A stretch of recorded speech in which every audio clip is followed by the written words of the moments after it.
Hey, welcome. Today, we're diving into something really cool, a 17th century poem. But hold on, this wasn't just any old poem.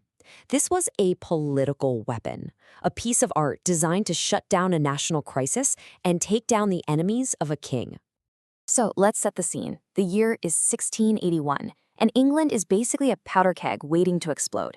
There's this massive panic sweeping the nation about a supposed Catholic plot to murder the king. On top of that, there's a huge fight raging over who's going to inherit the throne. You've got a whole country just gripped by fear and paranoia, teetering on the edge of another brutal civil war. So right in the middle of all this chaos, the king's supporters desperately needed a way to fight back, to win over the public and defend the monarchy. In a moment of crisis like this, what do you think their most effective weapon was? Not an army, not a new law, but a poet. And that poet's name was John Dryden. His weapon of choice? A verse satire called Absalom and Achitophel.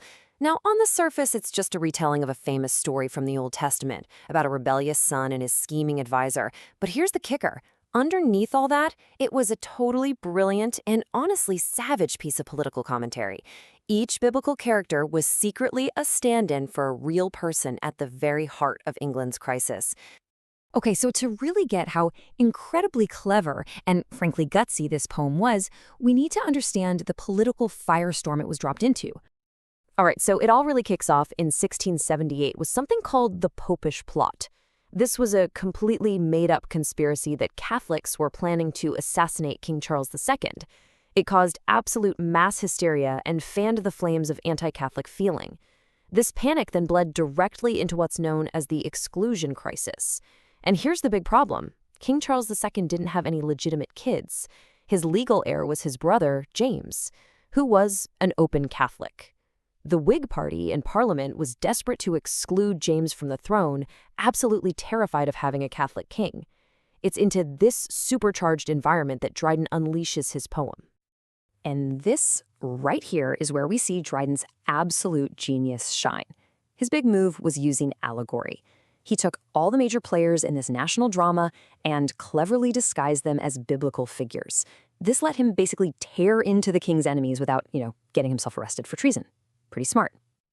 So, the big question is, who was who in this epic poetic takedown? Let's crack this code together. And get this. The parallels were just so direct it's almost funny. You've got King David, the wise, patient ruler. That's King Charles II, no doubt about it. The main villain, Achitophel, this treacherous, wicked, smart advisor. That was a barely disguised jab at the Earl of Shaftesbury, the leader of the opposition. And the tragic hero of the piece, Absalom? Well, that's the Duke of Monmouth, King Charles's handsome, super popular but illegitimate Protestant son, the very guy Shaftesbury was trying to prop up as the next king. Let's zoom in on Absalom for a sec, or I should say the Duke of Monmouth. This guy was the king's son and the people adored him. He was charming, a Protestant, a decorated war hero. The only problem? He was illegitimate. So Dryden paints him as this really tragic figure, not evil, not at all, but fatally ambitious and way too easily manipulated by the real villain, Achitophel. It's this incredible psychological portrait of a man torn between loyalty to his father and the temptation of a crown he could never legally have. But what Dryden said is only half the battle. The poem's real knockout punch comes from how he said it. Okay, so Dryden wrote this whole thing using something called heroic couplets. Basically, they're pairs of rhyming lines that have this really specific, steady rhythm, like a confident drum beat. This form gives the whole poem a feeling of elegance, of total control and authority. So when Dryden uses it to mock his enemies, his attacks don't sound like angry shouting. They sound like final, witty, and absolutely devastating judgments. So it wasn't just the story he was telling. It was the incredible polish and power of his language. As one source puts it, he had an unmatched skill in blending wit, rhythm, and rhetoric. He literally made political propaganda sound like the most beautiful, sophisticated art, which, of course, made it way more persuasive.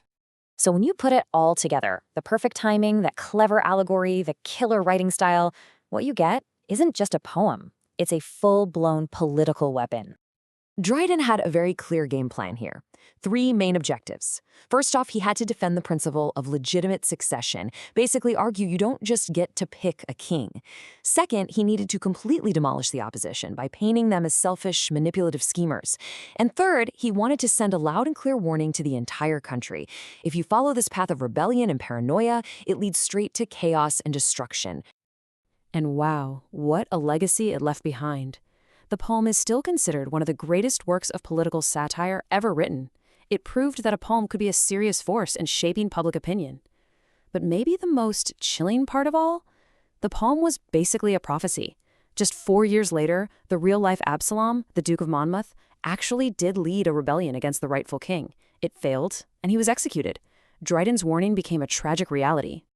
When you boil it all down, Absalom and Achitophel is this timeless look at loyalty, power, and, yeah, human weakness. It managed to turn political propaganda into truly great literature. But it leaves us with this really sticky question, though. When art is crafted this masterfully to serve a political agenda, who really wins? The politician, the artist, or the truth?